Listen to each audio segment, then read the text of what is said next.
three-time Pro Bowler, Super Bowl champion, and congrats on everything going on with Fox as an NFL analyst. Jonathan, Vilma, how are you feeling? Yeah. Where are you? Are you in London already? Yeah, I'm in London already. Been here since yesterday, so it's about, I don't know, 4 o'clock over here, whatever time it is. But it's nice. I love London. I love London. How's that jet lag treating you, my friend? You know what? Not too bad. I flew from Miami, so I took the night flight from Miami, landed in the morning. So I slept on the plane, got here, got a workout in, got my body adjusted. So I'm pretty good right now. I'm excited you'll be on the call with Kenny Albert and Sarah Walsh, who I love. It's Vikings Browns. It's at Tottenham Hotspur Stadium, which we love. It's early here in America, 9:30 a.m. Eastern on NFL Network. The Browns. I mean, at least you got fun stuff going on. This stuff is wild. The Browns have a new starting quarterback. You were fair, harsh, critical, some might say, of the Cleveland offense when you were calling their game last week. We were sure to listen in on that. How will they look different? Let's start there. How are they going to look different with Dillon at quarterback? I don't think they look much different than last week. Okay. It's interesting you said fair, harsh, critical. I'll take the fair part because I just call it how I see it. Yeah. The Browns offense, they have some really good rookies. That it's obviously going to take some time for them to get adjusted to the game. The Browns offense is a controlled offense, and you got to make sure when you have your opportunities that you capitalize on them. And there were a couple times where the opportunities were there, and I'm not blaming Flacco at all. It's just that he's the quarterback, right? He has the ball. He kind of controls the way it goes, good or bad. Those plays, when they were designed to be there for him to throw it or make that play, they just weren't there. They didn't happen. And so you end up with a team that has a really good defense, trying to figure out how to keep the rest of the team in the game. But when you're facing a Detroit Lions with a high-powered offense that they have, it's tough sledding. So I don't see much different with Dillon Gabriel. If anything, I'd see them being a little more conservative with Dillon Gabriel, especially going against this Brian Flores-led defense. I know, this is such a bad spot for him, no? Like... He's getting this start. You got B-Flow in these blitzes that are going to be dialed to 1 million. You got to play in front of an international crowd, and then you've got this SHEDEUR thing. Just I don't know what the chants are going to be. The British accents of SHEDEUR Sanders from the crowd, but this is a lot for Dillon Gabriel. And and by the way, then you come back and you've got Tomlin on the other side. But Kay, look at it from the other perspective. Okay. When is there a better time to put in Dillon Gabriel? At some point, he's going to face Brian Flores-led defense. At some point, he's going to be confused by a defensive formation, scheme, etc. So if you're going to put him in now. Let him go through those growing pains now, because hopefully it'll only get better from here, right? He'll learn from it. You obviously, he won't be as good, or this game should be his worst game as a rookie. And so you're going to face a very complicated defense, a very aggressive defense, rely on your run game, really like Quinshon Judkins, right? The offensive line is capable. So if there is a time, it's definitely now. See, I would argue, understand what he wants. I would argue, I don't know, maybe the Browns, I would argue, I don't know, maybe post-Tomlin, you get the Dolphins. That sounds like a cute little place to start a rookie. Whoa. How about the Patriots? How about the Jets? Maybe the Ravens who are banged up? No?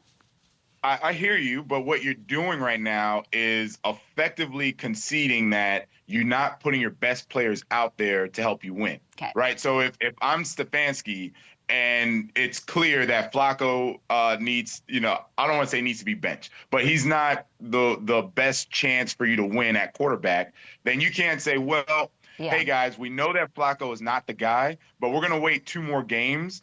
And whether we win or lose, we don't really care. It doesn't matter. We're going to wait 2 more games so that we can kind of usher in Gabriel with a weaker team. Like you just don't do that. It's actually if I were a linebacker on a team like that, I would quickly ask for a trade because that tells me they don't want to win.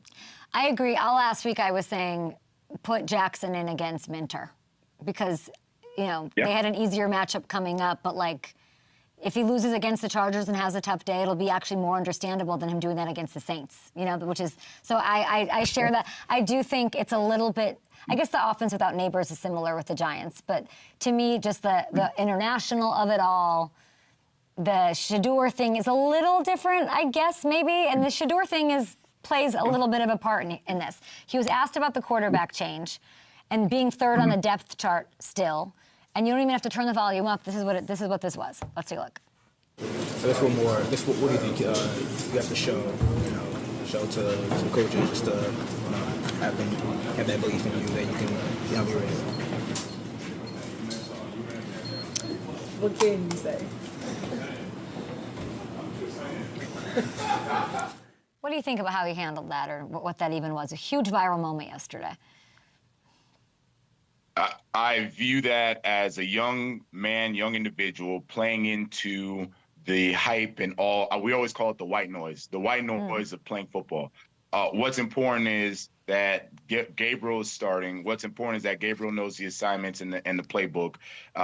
You know, you have a guy that hasn't played. He dresses. He's the emergency quarterback, and he's frankly just playing into the white noise. None of that matters, right? It's completely irrelevant.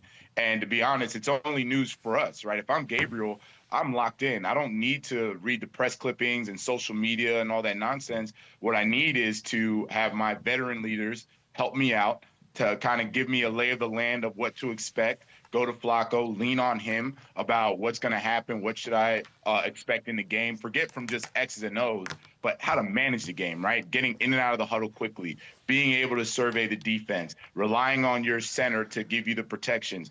Those are all the things that matter. So, you know, the nonsense of it all with SHEDEUR and starting and all that, that's for us. It's great for media. It sells. But for him, I'm locked in. And there's nothing that's going to have me unfocused for this game. I like that you right away took it to, like, if I'm a linebacker on that team, I want, like, and yeah. Your honesty is amazing. And when I said harsh, like, you don't really hear a lot of people saying that something is, like, boring and repetitive. And, like, it's refreshing to hear you just say it how it is.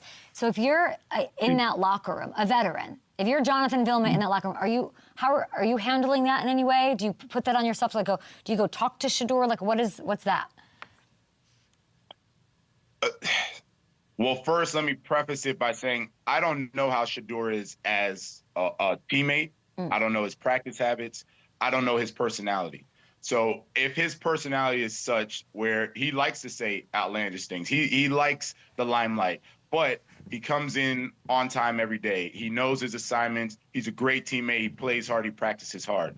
Then it's not really a conversation of, hey, man, what are you doing, rookie? It's more of a, if I were in your shoes and, you know, thinking down the road, I would handle it accordingly. Now, if he's just a bad teammate, frankly, I'm not going to him. I'm really going to a coach because I'm a veteran. You're bringing in guys that are supposed to resemble the culture of what you're bringing to this organization. And if you're asking me to be a veteran and be a leader and lead these younger individuals, well, you got to bring in younger individuals that are good teammates. You can't just bring in bad teammates and expect me as a veteran to fix it. Right, that's toxic. So I don't know which way to go with it because I don't know SHEDEUR as a player, as a teammate. But that's how I'd handle it. If he is a good teammate, I'd handle it one way. If he's not, I would handle it a different way. Really well said. And you were a captain, so what you say matters. With this one, I'm excited to hear you call this game. I'm also excited to hear your thoughts on the Jets because your voice very much matters to this fan base. Okay, they're looking for the first win of the season. Let's start with Breece Hall, who I would like to see. Maybe be a Kansas City Chief. I heard that. No. Can we hold on? Can we listen? He's a good guy. You got to keep the good guys. Yeah. Okay. Let's listen to what he had to say after the loss of the Dolphins.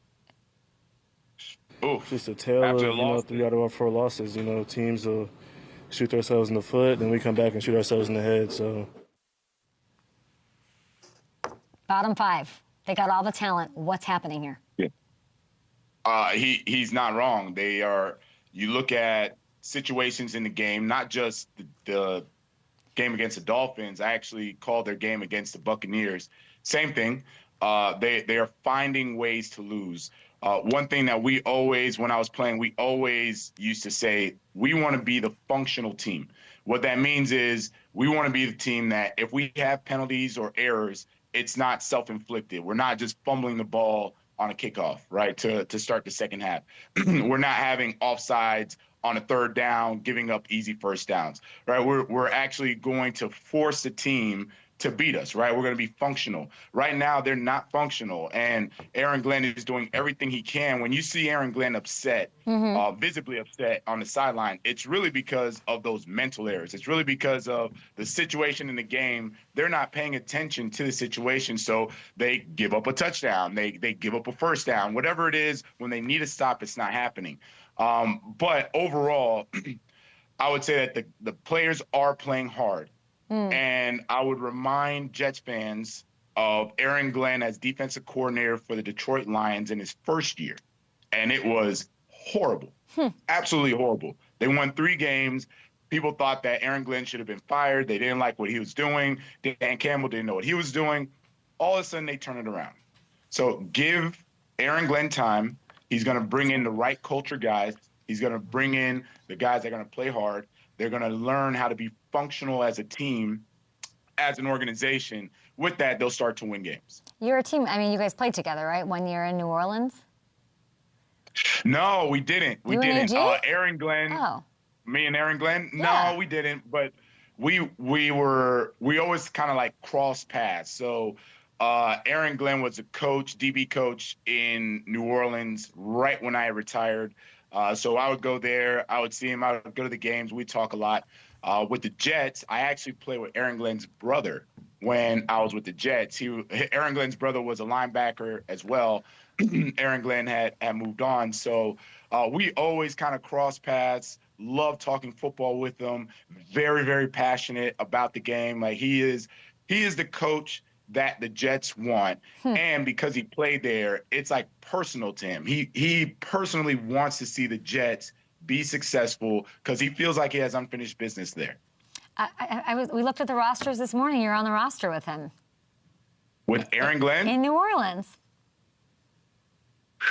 Well, 2008. He didn't play. I know that. What, you guys played 4 games, I guess, together. We did, yeah.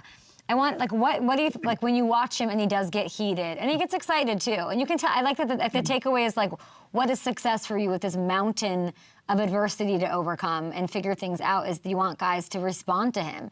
I can tell you when I was there in training camp, players were happy, and the narrative was like tough camp, brutal, or they were like, yes, go, be hard on me. Like, I want my best to show all the players who've been there, veterans, all of that, like, they're enjoying that sort of coaching. And I think it is maybe that's like the mark of success, like, they're not giving up. They're not mailing it in. They're doing that, and they're doing that well. What do you think pisses him off the most? Like, what's like a moment where you're like, they're gonna get it? Like, or like, what's the kind of thing that makes Aaron Glenn most upset?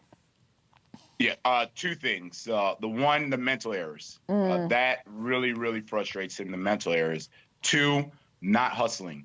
Like there's no coaching that's needed to run to the football, tackle, block, you know, all of those things, right? So the effort plays. I know if there's a lack of effort, that will bother him. And then the mental errors. Like even on that fumble we showed, they were driving the ball down the field.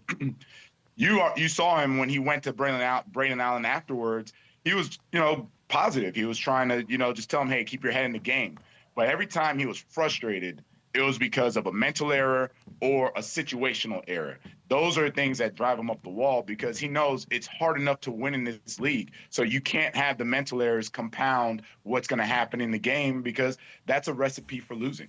Think they can get their first win? What would it take to get their first win against the Cowboys here?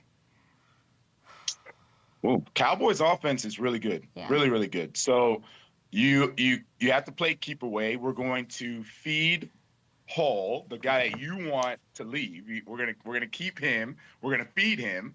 We're gonna play ball control, and we're not gonna see who's the first to get to 35. The first to get to 35 will be Dallas. They'll win the game. So anything under that, if the defense can hold up, and then again, complementary football, the offense has to control the clock to keep the defense off the field, which then stops the Dallas offense. So it's the first to, let's say, 25 maybe 30, and that favors the Jets. I want to talk about Defensive Rookie of the Year before we let you go, and hopefully get some sleep, even though you're saying the jet lag doesn't bother you, which I love for you. Abdul Carter has been the favorite, Jonathan, since the offseason. When you won this thing back in 2004, I feel like you started to ball out right now. Like week 4 and week 5, let's effing go. That was the Vilma experience. Do you think that we'll see one of these other guys sort of pull a Vilma and enter this convo over the next couple weeks? Who could do it? Ooh. Great question. Okay, great one. I'm gonna go with Carson SCHWESINGER. What I've seen from him, he's a really good linebacker. Just called their game, right? And what I saw from him in the defense is, at first I thought it was just going to be a linebacker kind of fitting in to a really good defense. What I saw is a guy that's actually leading this defense. And we know Myles Garrett. Myles Garrett is best defensive player in the NFL. Michael Parsons may argue with me on it. But I saw that Carson SCHWESINGER, his leadership, his demeanor, his playability, he's a guy that he's like this close to really getting started and, like you said, just taking off. The defense is already #1 in the league statistically. They stop the run. They're aggressive. So now it's just a matter of him getting really comfortable with that defense. He's going to start making a lot of plays. I see him making some noise. We're going to take a TV break, but we are still very much alive on YouTube. Guys, subscribe to the Up and Adams Show. Your Miami Hurricanes. I'm not a college girly. #3. Okay, they're on the road. Let's go, the U. They're taking on 18th ranked Florida State. Okay, Carson Beck started hot. Rough week against Florida. What do you need to see against FSU? A win. It's FSU week. So let me just take you back. Tell me. Yeah, I got to take you back. Okay. Take you back. So as hyped as we would get when we won the national championship, every game took on a life of its own. But when it was FSU week, nothing else mattered. We literally would just go around saying FSU week. Why is that? Because the mentality here is that we don't care what happens. We are going to win the game. We don't care what happened the week before. We don't care who was playing the week after. All we want to do is win this game. So if we had a poor game the week prior, doesn't matter. It's FSU week. If we had a great game the week prior, doesn't matter. It's FSU week. If FSU lost every game before playing us, it doesn't matter. It is FSU week. Lock in. So if I'm Carson Beck, if I'm the offense, the defense, we are locked in to get this W. It's FSU week. That's it. Nothing more, Kay. Miami favored by 4.5 points. It's just my favorite that, like, to me, the NFL is what, like, you're breaking things down. You just come alive. It's like you just became like an entirely different version of yourself talking about this. What is that? That is... You're like in the locker room. You're Vilma in the tunnel. It's whatever the F year it is. Like, what is that? That is, you're talking to a man that grew up on Hurricanes football, on passion, playing hard. And, I mean, I bleed orange and green. If you haven't noticed, I bleed orange and green, Kay. So that's the passion coming out because they got to get this win. It's FSU week, man. That's all I know. Like, by the way, I'm 5-0 against Florida State. So never lost. Got it. So, you're that guy. Miami favored by 4.5 points. Canes to win it, says Jonathan Vilma, and you can hear him on the call for Vikings versus Browns in London, 9:30 a.m. Eastern on NFL Network. Mr. Vilma, thank you. Oh, thank you, Kay. Thank you. Appreciate it.